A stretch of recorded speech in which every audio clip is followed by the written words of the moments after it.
అందమైన చర్మ సౌందర్యం మీ సొంతం. Second aqua radiance deep cleansing gel.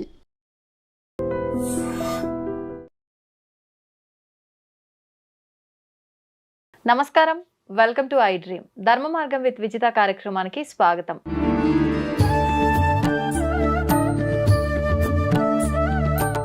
నమస్కారం గురుగారు.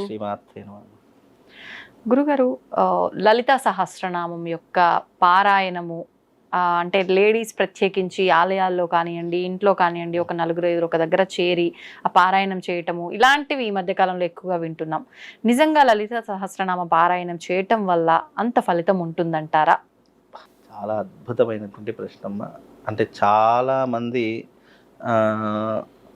కొన్ని నెగిటివ్ పాయింట్స్ని కూడా చెప్తే దాన్ని ఏ రకంగా పాజిటివ్లోకి మార్చాలి అనేటటువంటి అంశం మీద కొంతమంది రీసెర్చ్ చేస్తే ఏం చెయ్యాలో తెలియకుండా చీకటిలో ఉన్నటువంటి వాడికి వెలుగు కావాలి అని అనుకుంటే దానికి లలితా సహస్రనామ పారాయణం మంచి ఒక ఉపశమనం వాళ్లకు. అంటే ఒక రూపాయి ఖర్చు లేకుండా చక్కగా భక్తి శ్రద్ధలతో గనక లలితా సహస్రనామ పారాయణం గనక ఆచరిస్తే దానికి మించినటువంటి యజ్ఞము లేదు, దానికి మించినటువంటి క్రతువు లేదు, దానికి మించినటువంటి నామము లేదు అని శాస్త్రము. నామాలలోకెల్లా లలితా సహస్రనామం విశేషమైనటువంటి నామాలు. అది ఈ సృష్టికి మూలంగా ఉన్నటువంటి తల్లి యొక్క నామాలు.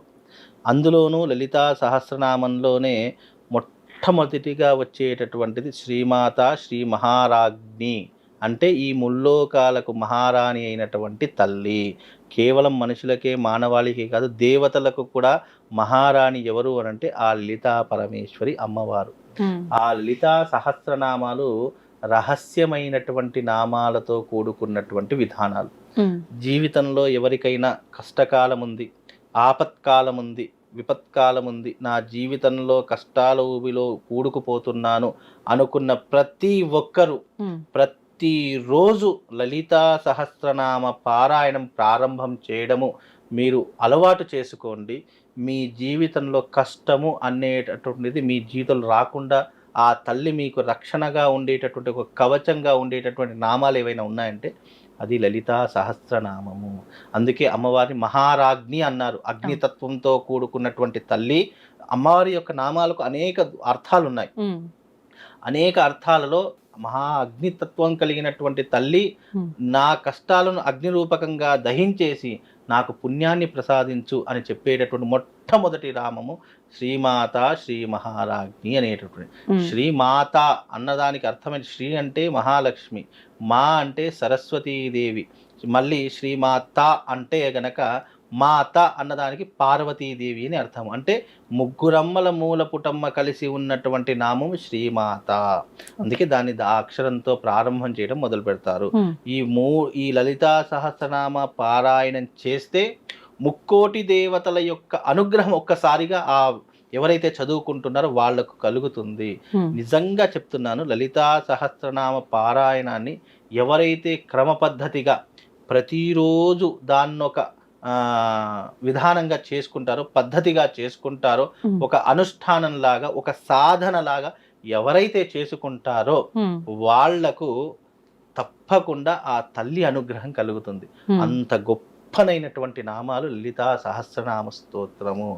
లాస్ట్కు అమ్మవారి యొక్క సహస్రనామాల కింద ఇది శ్రీ బ్రహ్మాండ పురాణే ఉత్తరఖండే శ్రీ లలితా సహస్రనామ స్తోత్ర కథనం నామ ద్వితీయోధ్యాయ సంపూర్ణము అని ఒక వర్డ్ వస్తుంది. అక్కడ సంపూర్ణము అని ఎప్పటికీ వాడకూడదు.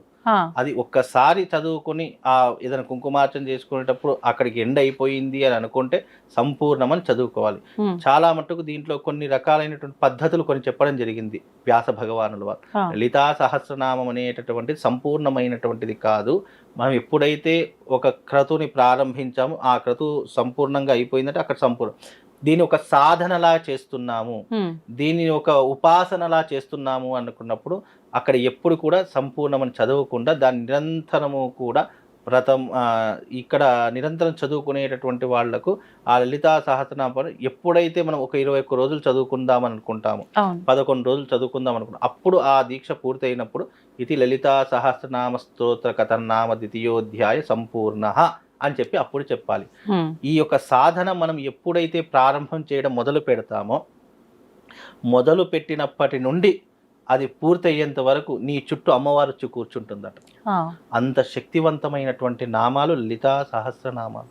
ఎప్పుడైతే ఈ లలితా సహస్రనామం చదవడం ప్రారంభమవుతుందో నీ జీవితంలో తెలియకుండానే ఆ తల్లి నీ పక్కన ఉండి నిరంతరము నేను రక్షించేటటువంటి విధంగా ఆ తల్లి నిన్ను రక్షిస్తుందట. ఒక బిడ్డకు తల్లి ఏ రకంగా అడగకుండానే అన్నీ కల్పిస్తుందో, ఒక బిడ్డకు ఆకలి అవుతుంది అని ముందుగా తెలిసే తల్లికి మాత్రమే. అందుకే నా కొడుకు ఎప్పుడు లేస్తాడు, ఎప్పుడు ఆకలి అవుతుంది, ఏ టైంలో తింటాడు అని అన్ని టైం టు టైం టేబుల్ తెలిసినటువంటి వాళ్ళు ఈ సృష్టిలో ఎవరైనా ఉంటారంటే అది కేవలం తల్లికి మాత్రమే. అంత గొప్పనైనటువంటి ఒక జీవానికి కారణమైనటువంటి తల్లికి ఇంత బాధ్యత ఉంటే ఈ సృష్టినే ఏలేటటువంటి తల్లికి ఇంకెంత బాధ్యత ఉంటుంది. కాబట్టి అంత గొప్పనైనటువంటి నామాలు చదవడం అనేటటువంటిది అంత ఆషామాషి వ్యవహారం కాదు. నిజంగా నేను చెప్తున్నాను కదండి, లలితా సహస్రనామాలు ఎవరు చదువుకోవాలి అని అంటే, మీ జీవితంలో అంధకారం ఉంది, మీ జీవితంలో ఎనలేనటువంటి బాధలు అనుభవిస్తున్నాము, నా భర్తతో బాధలు అనుభవిస్తున్నాను, భగవంతుడు నా నుదిటి రాతి ఇలా రాశాడు, భగవంతుడు ఎందుకో నాకు ఇలా అన్యాయం చేశాడు అని ఎవరెవరైతే బాధపడుతున్నారో భగవంతుని పేరు చెప్పి ఆ యొక్క బాధపడే ప్రతి ఒక్కరూ కూడా మీరు ఒక 21 రోజులు క్రమం తప్పకుండా లలితా సహస్రనామ పారాయణం చేయండి. మీ జీవితంలో ఎన్నో అద్భుతాలు జరుగుతాయి, ఎన్నో వింతలు విశేషాలు జరుగుతాయి. కటిక దారిద్రుడైనా సరే అపర కుబేరుడు కావడానికి, కటిక పేదరికంలో ఉన్నటువంటి వాడు ధనవంతుడు కావడానికి, నీ జీవితంలో కష్టాల ఊబిలో కూడుకుపోయావు, నాకు ఉద్యోగం రావట్లేదు, వివాహం కావట్లేదు, సంతానం కావట్లేదు, అయ్యో నా జీవితంలో ఎన్నో రకాల ఆర్థిక సమస్యలు ఉన్నాయి అనుకున్న ప్రతి ఒక్కరూ 21 రోజులు మీరు క్రమం తప్పకుండా పారాయణం చేయండి. ఆ తల్లి మిమ్మల్ని ఎక్కడో కూర్చోబెడుతుందండి. ఎందుకంటే ఈ సృష్టిలో తండ్రి ప్రేమ కంటే తల్లి ప్రేమ చాలా గొప్పది. ఎందుకంటే తండ్రి ఒకసారి చెప్తే వినకపోవచ్చు, 2 సార్లు చెప్తే వినకపోవచ్చు, 3వ సారి అయినా వింటాడు. కానీ తల్లికి అలా కాదు. నువ్వు చెప్పక మునిపే నీ జీవితంలో ఉన్న కష్టాన్ని తొలగించేటటువంటి వారు ఎవరైనా ఉన్నారు అంటే ఆ జగన్మాత లలితా పరమేశ్వరి తల్లి మాత్రం. ఇప్పుడు 21 రోజులు పారాయణం చెయ్యాలి అని అన్నారు కదా గురుగారు, మరి 21 రోజులు నియమాలు ఏమైనా పాటించాలా? నేను గత వీడియోలు చెప్పాను, దైవిక పరమైనటువంటి దానికి తప్పకుండా నియమాలు ఉంటాయి. నియమము అనేది ఎందుకు పెట్టుకుంటాము అని అంటే, మనం ఏకాగ్రతతో ఉండడానికి, దీక్షగా ఉండడానికి. ఇప్పుడు అయ్యప్ప మాల వేసుకునే ప్రతి ఒక్కరూ కూడా ఎందుకు మాల వేసుకునే ఇవన్నీ చేస్తారు? మాల వేసుకోకుండా కూడా చేయొచ్చు కదా. ఆ మాల వేసుకోవడం ద్వారా, ఆ బట్టలు ధరించడం ద్వారా ఆ శక్తి, ఏదో ఒక తెలియనటువంటి శక్తి మనల్ని కంట్రోల్ చేస్తుంది. ఈ శరీరం, ఇప్పుడు మానవ దేహం అనేటటువంటిది ఇంద్రియ నిగ్రహంతో కూడుకొని ఉన్నట్టు. ఇంద్రియ నిగ్రహం కలగాలి అని అనుకున్నప్పుడు కొన్ని నియమాలు నువ్వు తప్పకుండా పెట్టుకోవాలి. ఎందుకంటే ఇంద్రియాలు ఎప్పుడు మన కంట్రోల్లో ఉండవు. మన శరీరంలో ఉన్నటువంటి ఇంద్రియాలు కానీ, ఆలోచనలు కానీ, విధానాలు కానీ, అవన్నీ కూడా మనకు ఏం చేస్తారు, ఒక మాయతో కప్పబడి ఉంటాయి.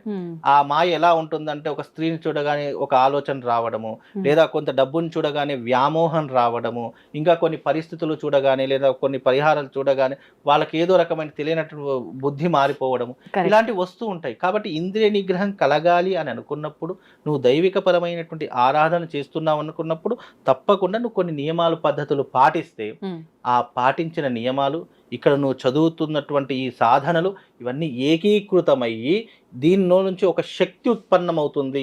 ఆ శక్తి ఉత్పన్నమైనప్పుడు నీ జీవితాన్ని మార్చేటటువంటి బాటగా నేను తీసుకొని వెళ్తుంది. అందుకే లలితా సహస్రనామ పారాయణంలో ఉన్న 1000 నామాలు నీకు ఎన్నో రకాలైన పాపాలను దూరం చేస్తాయి. మగవారు కూడా లలిత పారాయణం చేయొచ్చు, ఎవరైనా చేయొచ్చు. దీంట్లో ఎప్పుడైనా భగవత్ తత్వానికి, భగవంతుని కార్యానికి స్త్రీ పురుష తారతమ్య భేదం లేదు. తప్పకుండా ఎప్పుడైనా భగవత్ తత్వానికి అర్థం ఏంటి అంటే, భగవంతుడు అందరికీ సమానం. ఇప్పుడు డబ్బు అనేటటువంటిది ఎవరికి, స్త్రీకైనా పురుషుడికైనా నపుంసకుడికైనా ఎవరికైనా డబ్బు ఏ రకంగా సరిసమానమో, భగవతత్వం కూడా అదే సరిసమానమైనటువంటిది. భగవతత్వానికి స్త్రీ పురుష తారతమ్య భేదాలు ఉండవు. మగవారైనా చేసుకోవచ్చు. చాలా మంది ఇప్పుడు కొంతమంది పెళ్లి కాని వారు కొన్నిసార్లు వ్రతం చేసుకోవాలి అని అనుకున్నా కూడా కొంతమంది నామోషి పడుతూ ఉంటారు. అయ్యో భార్య లేకుండా కొన్ని వ్రతాలు చేయకూడదేమో, భర్త లేకుండా కొన్ని వ్రతాలు చేయకూడదు స్త్రీలు అనుకోవడము. భగవతత్వానికి అవకాశం ఉంటే తప్పకుండా చేసుకోవాలి. అవకాశం లేకపోతే నువ్వు సింగిల్గా అయినా చేసుకోవచ్చు, దాంట్లో తప్పేం లేదు. చాలా మంది కొన్ని యజ్ఞయాగాదుల్లో కూడా భర్తలు ఎక్కడో విదేశాల్లో ఉంటారు, కానీ వీళ్ళు యజ్ఞం చేసుకోవాలని సంకల్పం ఉంటుంది. అప్పుడు ఏం చేస్తారు, వాళ్ళ వివాహమైనటువంటి వాళ్ళు వాళ్ళ యొక్క వస్త్రాలను పక్కన పెట్టుకొని వ్రతం చేయడం ప్రారంభం చేయడం, యజ్ఞయాగాదులు చేయడం ఇలాంటివి చేస్తారు. అంటే భగవంతునికి కావాల్సింది ఏంటంటే ఏకాగ్రత, చిత్తశుద్ధి. ఇవి ఉన్న ప్రతి ఒక్కరు ఏ క్రతువైనా కేవలం ఇది పారాయణమే కాదు ఏదైనా చేసుకోవచ్చు. కాబట్టి లలితా సహస్రనామ పారాయణం అనేటటువంటిది మనిషిలో ఉన్నటువంటి చైతన్యాన్ని పెంచుతుంది, ధైర్యాన్ని పెంచుతుంది, ఆకర్షణీయమైనటువంటి విధానాన్ని పెంచుతుంది.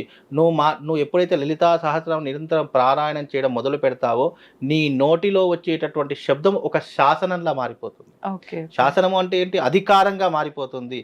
అప్పుడు నీ జీవితంలో లలితా సహస్రనామం పారాయణం చేస్తూ వెళ్ళావనుకో, ఎదుటివాడు ఎంత గొప్పవాడైనా ఎంతటి వాడైనా సరే నువ్వు చెప్పిన మాటకు కట్టుబడి ఉంటాడు. అలా మనిషిని ఒక శక్తివంతంగా మార్చేటటువంటి నామాలు లలితా సహస్రనామ పారాయణము. దానిలో ఉన్నటువంటి శక్తి, వైబ్రేషను, దాంట్లో ఉన్నటువంటి తరంగాలు మనిషిని ఒక ఉన్నతమైనటువంటి స్థితిలో కూర్చోబడతాయి. కోపతారి మనుషులనైనా ప్రశాంతంగా మార్చేస్తుంది. మా అబ్బాయి ఊరికే కోపపడతాడండి, మా అబ్బాయి చీటికి మాటికి గొడవ పడతాడండి, ఏది మాట్లాడినా తప్పుడు అర్థంగా తీసుకుంటాడు, అనవసరంగా అరుస్తాడు, అనవసరంగా ఇంట్లో ఉన్న వాళ్ళ మీద ఊరికి అరవడం ఇలాంటివి చేస్తూ, అలాంటి వాడైనా సరే లలితా సహస్రనామం పారాయణం చేసి చూడండి, ప్రశాంతంగా అయిపోతాడు. మనసు ప్రశాంతంగా అయిపోతుంది, ఆలోచనలు మారిపోతాయి, బుద్ధి మారిపోతుంది, అన్నీ మారిపోతాయి. అంత గొప్ప, ఇక ఆ నామాలకు సాటి ఇంకొకటి లేదు. కాబట్టి లలితా సహస్రనామ పారాయణం మీ జీవితాన్ని మార్చే అత్యద్భుతమైనటువంటి సాధన. మీ జీవితంలో కష్టకాలంలో ఉన్నారంటే పారాయణం చేయడం మొదలు పెట్టండి. 21 రోజే చేయండి. 21 రోజు చేశారనుకోండి, వాళ్ళ జీవితంలో కొన్ని మార్పులు కనిపిస్తాయి. అబ్బా, అమ్మవారి దయ వల్ల నాకు మార్పు వచ్చింది అని చెప్పి ఇక దాన్ని చేయడమే ప్రారంభిస్తారు. ఒక వ్యక్తికి ఒక మంచి జరిగింది అనుకున్నప్పుడు దాన్ని ఇంకా నిరంతరం చేసుకుని వెళ్తే ఇంకా దాని యొక్క ప్రభావం రెట్టింపుగా వచ్చి నీ జీవితాన్ని ఉద్ధరింపజేయడానికి, ఆ తల్లి యొక్క ఆశీర్వాదం నీకు లభించడానికి ఇంతకంటా సులువైన మార్గం ప్రపంచంలో ఏది లేదు. నీ ఇంట్లో కాస్త టైం తీసుకొని అది చేసుకుంటే ఇక నీ జీవితంలో విద్య, ఉద్యోగం, ఆరోగ్యం, ఐశ్వర్యము, మంచి లాభాలు అన్నీ కూడా దాని ద్వారానే కలుగుతాయి. కాబట్టి అది ఒక గొప్పనైనటువంటి సహస్రనామ స్తోత్రము.